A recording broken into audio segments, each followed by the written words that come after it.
Hello friends, RAS mains दे रहे सभी RAS aspirants के लिए वीडियो फ्रेंड्स। हम प्रश्न पढ़ते ही क्या सोचते हैं, अरे यार इसका बना बनाया उत्तर तो मैंने कहीं पढ़ा ही नहीं। ऐसा नहीं सोचना है। आपको ऐसे सोचना है कि हाँ मैं लिख दूंगा। और यह कॉन्फिडेंस आप कैसे पाएंगे? जब आप 2, 4, 5, 10% इस तरह आप पहले लिखने का अभ्यास कर लें थोड़ा, और अपना माइंड सेट ऐसे बना लें, हाँ यार कैसा ही प्रश्न आ जाए, चाहे कहीं से, चाहे मेरा वो पढ़ा हुआ हो चाहे ना हो। क्योंकि कुछ प्रश्न इस तरह बनाए हुए होते हैं कि वो डायमेंशन होता है, जो विभिन्न आयाम होते हैं किसी टॉपिक के, तो वो 2-3 आयामों से संबंधित या कुछ घुमा फिरा करके पूछ लिया जाता है। हमें वो कंटेंट याद होता है बिल्कुल, लेकिन हम थोड़ा सा टाइम नहीं देते हैं क्वेश्चन को। थोड़ा सा क्वेश्चन को ढंग से पढ़ करके सोचें तो हम हमारे तुरंत याद हो जाता है वो कंटेंट। हालांकि वो अव्यवस्थित रूप में होता है, बिखरा हुआ होता है, तो उसको आप व्यवस्थित रूप में कैसे लिखें ये आपको जरूर बताऊंगा मैं। और इसमें आपको काफी कॉन्फिडेंस आएगा। मैं उदाहरण सहित बताऊंगा आपको। जैसे आपसे ये प्रश्न पूछ लिया जाए, आपसे इंटरनेशनल रिलेशंस का एक प्रश्न है, नई विश्व व्यवस्था, यानी शीत युद्धोत्तर के बाद जो नई विश्व व्यवस्था है, न्यू वर्ल्ड ऑर्डर, तो उसकी विशेषताएं और उसकी चुनौतियों पर जैसे प्रश्न आ गया, तो आप इसके बारे में ऐसे सोचते हो यार इसका बना बनाया मैटर तुरंत मेरा रटा हुआ लिख दूं। ऐसी कोई बात नहीं है।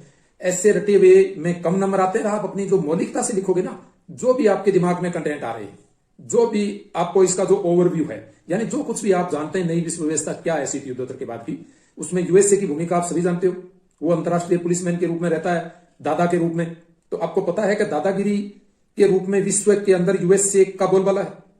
और दूसरा, जो बहुत सारी अन्य महाशक्तियां हैं, रसिया है, चीन है, ये उभरती हुई शक्तियां हैं, यानी चुनौतियों के रूप में आप इनको लेोगे। क्योंकि ये अमेरिका को चुनौती कौन सी शक्तियां दे रही है? अमेरिका को जो ब्रिक्स संगठन है, जो दक्षिण दक्षिण सहयोग है, भारत है, मिडिल ईस्ट है, रसिया, विशेष रूप से रसिया और चाइना, और इन सबको काउंटर करने के लिए अमेरिका किस प्रकार अपनी नई विश्व व्यवस्था को आगे बढ़ाता है, ये सारी चीजें थोड़ा सा कंपाइल करके आप लिख दोगे। ऐसे बहुत सारे प्रश्न आएंगे, तो वहां आपको ऐसा लगेगा अरे यार इसका कोई बना बनाया होता तो मैंने पढ़ा नहीं है, इसका कोई निश्चित कोई कंटेंट नहीं मिला मुझे या नहीं मिल रहा है। लेकिन ऐसी बात नहीं है।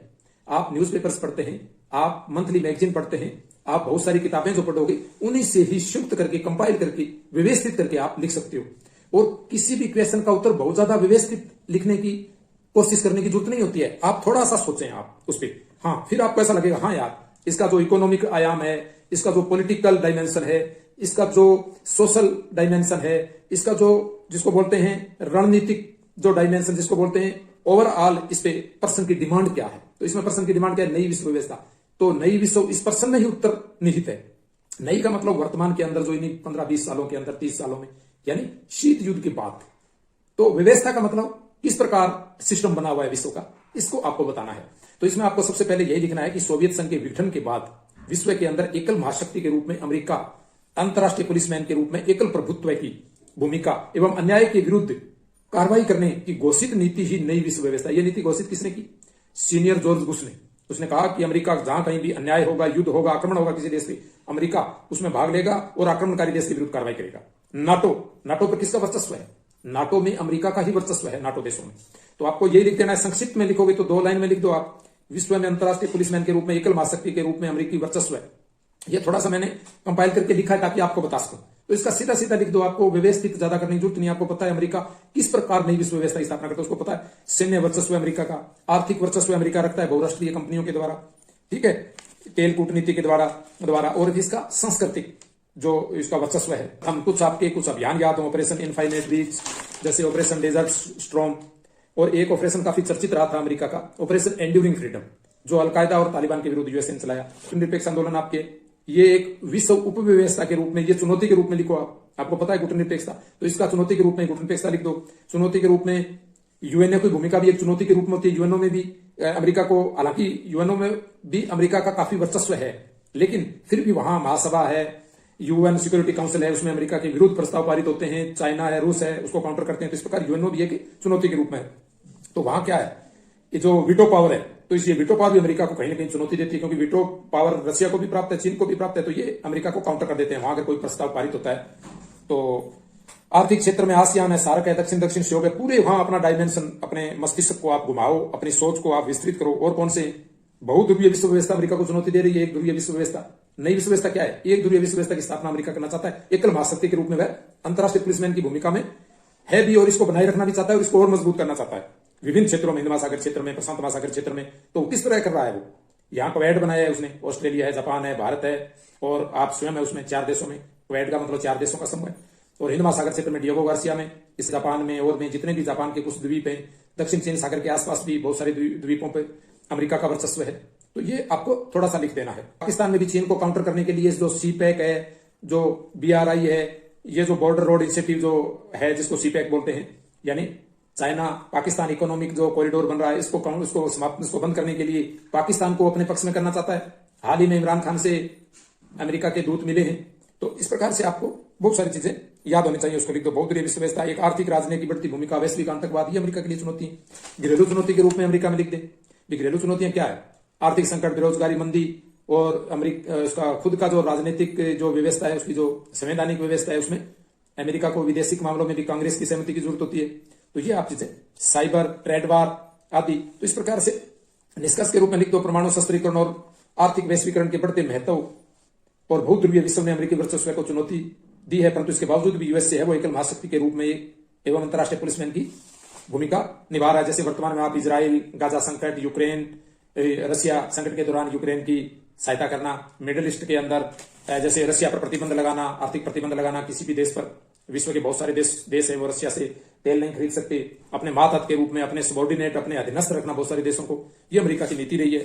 तो ये चीजें, बहुत सारी चीजें आप लिख सकते हो। आप ऐसे 2-4 प्रश्न इस प्रकार के पढ़ो जो प्रीवियस ईयर्स में आए हैं, और उन प्रश्नों को आपके पास जो भी नोट्स हैं या पुस्तकें हैं या गूगल, यूट्यूब पर क्लासेस से आप देखें, और फिर आप इसी तरीके के अन्य प्रश्न आप बनाएं, या जो भी ऑनलाइन और आपको मिल रहे हैं जो टेस्ट सीरीज है उसमें आप खुद लिखने की कोशिश करें। फिर आप देखोगे कि हाँ यार, लेकिन जब आप लिखने बैठोगे, जब आप पेन चलाना शुरू करोगे कॉन्फिडेंस के साथ, तो ऑटोमेटिक उसका बहुत बढ़िया उत्तर लिखा जाएगा और फिर आपको कॉन्फिडेंस आएगा, हाँ यार मैं लिख सकता हूं। Practice, preparation and practice is main factor of to get confidence. Confidence प्राप्त करने के ये 2 सबसे प्रमुख हथियार हैं कि आप प्रैक्टिस करें और प्रिपरेशन करें।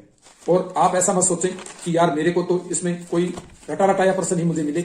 जैसे आपसे पूछ लिया जाए ग्रीन एनर्जी में राजस्थान की स्थिति, तो आपको इसको कंपाइल करना है, दिमाग में ये सोचना है यार ग्रीन एनर्जी पे तो मैंने कोई लेख नहीं पढ़ा। ऐसी बात नहीं है। ग्रीन एनर्जी, रिन्यूएबल एनर्जी, आपको सबसे पहले परिचय ये दे देना है ग्रीन एनर्जी है क्या। आप जब 10 मार्क्स का उत्तर लिखें, 5 मार्क्स में तो आप सीधे लिख सकते हैं, लेकिन 10 मार्क्स में है वो, आपको परिचय देना है प्रश्न का। पहले ग्रीन एनर्जी के बारे में लिखें। ग्रीन एनर्जी के आपको पता है सोलर है, पवन है, प्रदूषण रहित जो एनर्जी है, जिसको बोलते हैं नवीकरणीय जो ऊर्जा है, गैर परंपरागत, ठीक है, जीवाश्मीय ऊर्जा के विपरीत, ठीक है, जो ऊर्जा है जिससे पर्यावरण, जिससे कार्बन उत्सर्जन, शून्य कार्बन उत्सर्जन होता है, ठीक है, यही ग्रीन एनर्जी है। जिससे तापमान में ग्लोबल वार्मिंग और तापमान में बढ़ोतरी नहीं होती है, वृक्षा जिससे प्रकृति को हानि नहीं होती है, सतत विकास को बढ़ावा मिलता है, ठीक है, इससे वृक्षों की कटाई रुकती है, क्योंकि कोयला है, जीवाश्म ईंधन से है वो, जलवायु परिवर्तन है, कार्बन उत्सर्जन है, पेड़ों की कटाई, वनों का विनाश होता है, तो वो गैर जो परंपरागत ऊर्जा स्रोत हैं उनसे पर्यावरण को अत्यधिक हानि हो रही है और जलवायु परिवर्तन और जिसको बोलते हैं एक पर्यावरण संकट पैदा हो रहा है। तो इसके विपरीत ग्रीन एनर्जी से बहुत सारे फायदे हैं, वो आप लिखो, इसका क्या भविष्य है, इसके बारे में भी प्रश्न आ सकता है। तो राजस्थान की स्थिति में आप लिख दो, वर्तमान में सोलर और पवन ऊर्जा उत्पादन 28% बढ़ा है राजस्थान में, और इससे कार्बन उत्सर्जन भी 10% कम हुआ है। उत्पादन में जीवाश्म ईंधन, डीजल, कोयला, गैस की हिस्सेदारी घट गई है, 50% से भी नीचे पहुंच गई है। और भारत का भी इसमें कंपेरिजन दे दो, भारत में 24,000 मेगावाट है वो सोलर और पवन ऊर्जा से 24,000 मेगावाट ऊर्जा उत्पादन हुई है, जिसमें पूरे प्रदेश का 20% योगदान है राजस्थान का। इस तरह से आप लिख सकते हो।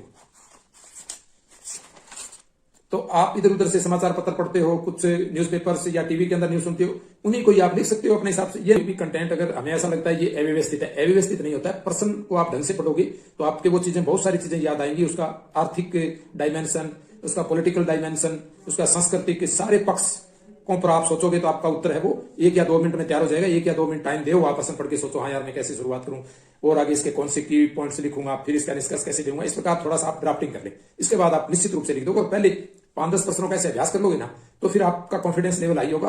और फिर आप किसी भी कंटेंट जो आपको लगता है कि यार इसका मैंने कोई निश्चित पुस्तक मैंने नहीं पढ़ी है, लेकिन आप उसमें उत्तर लिख सकते हो। मैं तो कहता हूं आरएएस का 50% सिलेबस ऐसा है कि उसके जो भी क्वेश्चन पूछे जाएंगे आप बहुत बढ़िया तरीके से लिख सकते हो। बस आपको ये कॉन्फिडेंस रखना है, हाँ यार मैं लिख दूंगा। आप अपने आप को लेखक की तरह माने कि आप किसी पुस्तक का लेखन कर रहे हैं, किसी विषय के बारे में आपको निबंध लिखना हो, तो आप उसके बारे में बहुत सारी चीजें सोचते हो। तो इसी प्रकार से जो प्रश्न में जो डिमांड है, प्रश्न की डिमांड के अनुसार आप उसके विभिन्न डायमेंशन पर सोचें। आपके पास जो भी रिपोर्ट है, आपके पास जो भी आयोग कमीशन की रिपोर्ट है या अन्य जो भी तथ्य हैं, ठीक है, उसको आप ऐड करो। आप फैक्ट्स जो भी आपके याद आ रहे हैं या बिना फैक्ट्स भी आप बहुत सारी चीजें फैक्ट के रूप में लिख सकते हो।